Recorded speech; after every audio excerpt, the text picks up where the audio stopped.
So రాష్ట్రంలో ration card వారికి పేద ప్రజలకు కాంగ్రెస్ ప్రభుత్వం ఏదైతే మేనిఫెస్టోలో హామీ ఇచ్చిందో ఆ మేనిఫెస్టోకు కట్టుబడి ఉన్నామని చెప్పేసి షబ్బీర్ అలీ గారు అయితే చెప్తున్నారన్నమాట. షబ్బీర్ అలీ గారు అయితే చెప్పడం జరుగుతుంది.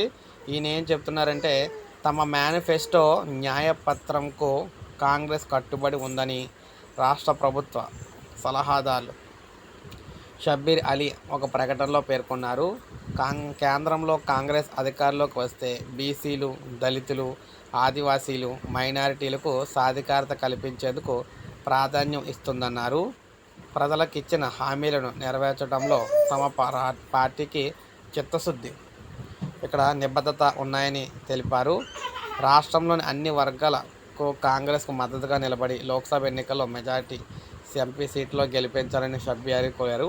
సో ఈ విధంగా కాంగ్రెస్ ఏదైతే హామీ ఇచ్చిందో మేనిఫెస్టోలో అవన్నీ కూడా నెరవేరుస్తామని చెప్పేసి ఎట్టి పరిస్థితుల్లో మోసం చేయడం అయితే జరగదని చెప్పారనమాట. సో ఇది మనకి ప్రజెంట్ తెలంగాణలో రేషన్ కార్డు ఉన్న వారికి లేటెస్ట్ అప్డేట్. లైక్ చేయండి, సబ్స్క్రైబ్ చేసుకోకపోతే మన ఛానల్ సబ్స్క్రైబ్ చేసుకొని ఫాలో